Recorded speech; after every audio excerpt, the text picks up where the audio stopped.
Bonjour, je m'appelle Yannick Raymond, je suis artiste peintre. Alors, première question, pourquoi créez-vous? Qu'est-ce qui vous motive dans votre création? Ben, c'est un peu de trouver une façon de poser, de questionner le regard, puis d'emmener une discussion que tu n'aurais pas autrement qu'être confronté à ce que tu vois.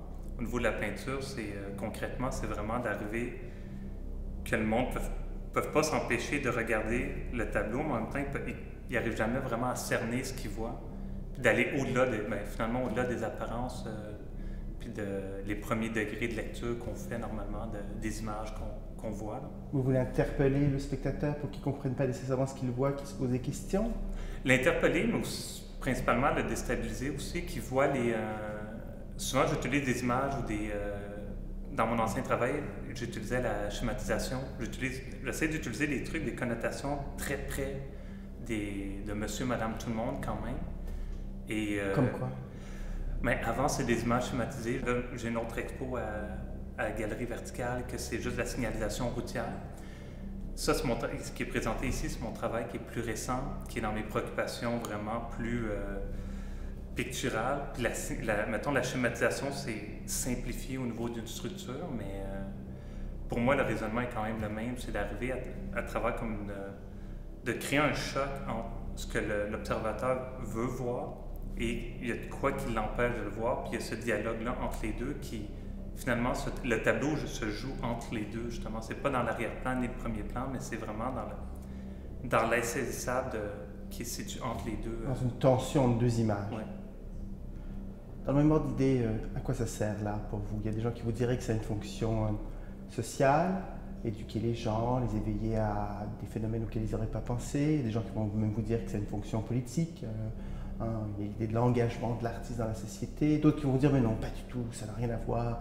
Il faut être dans l'ordre du poétique, par exemple. Pour vous, ça sert à quoi? Ben, je dirais que l'art ne sert à rien.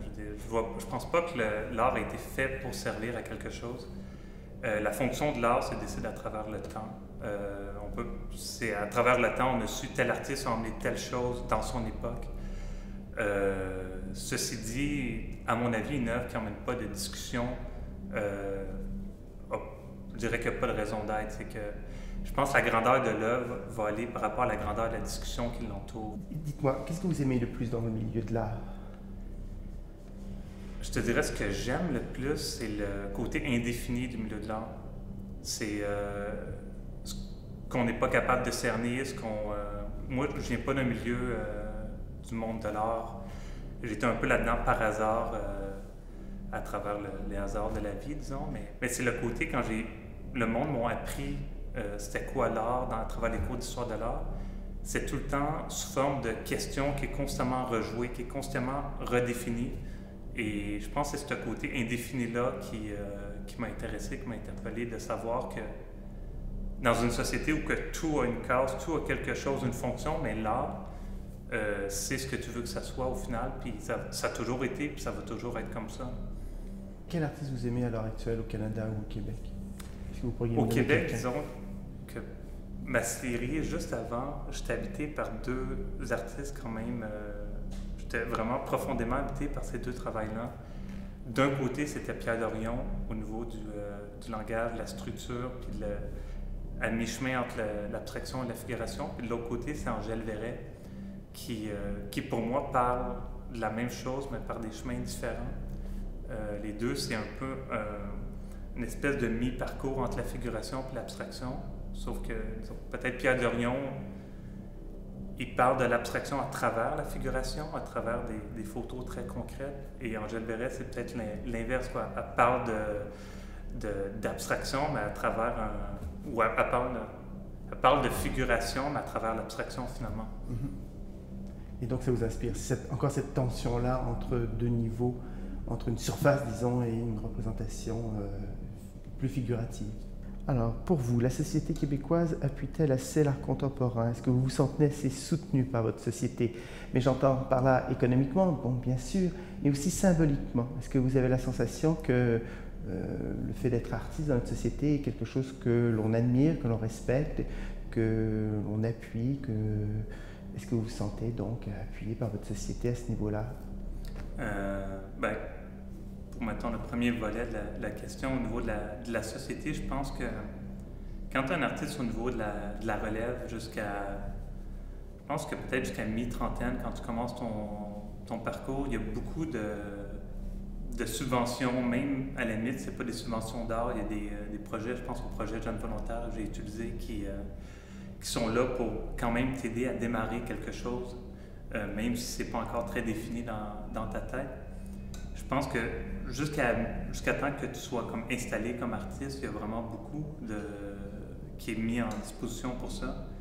Et peut-être par la suite, le marché, mettons, économique des collectionneurs, tout ça est un peu à faire. Puis je sais que l'Association des galeries au Québec travaille beaucoup pour, la GAC travaille beaucoup pour justement pour comme, aller chercher des nouveaux collectionneurs parce que tout l'enjeu finalement est là, parce que les subventions, il y a un moment ça a quand même des limites. On a beaucoup d'artistes au Québec par rapport à la population. Puis le deuxième niveau de la question, c'est peut-être que je pense que la société va plus encourager les formes d'art qui sont reliées au spectacle.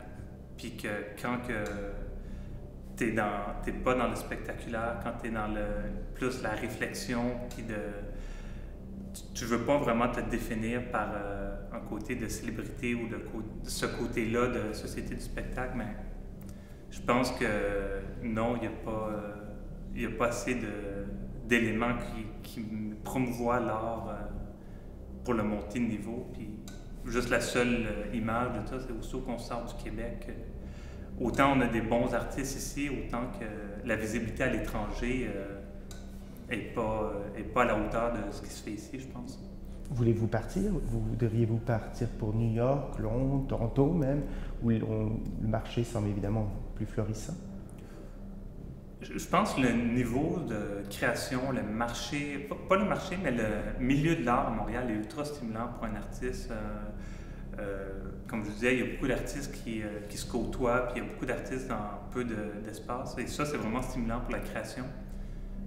Mais après, on est dans un mode de vie, une société que le voyage se fait super bien. Puis oui, aller à l'étranger m'intéresse. Ma copine vient de la France, fait que oui, je vais en France constamment.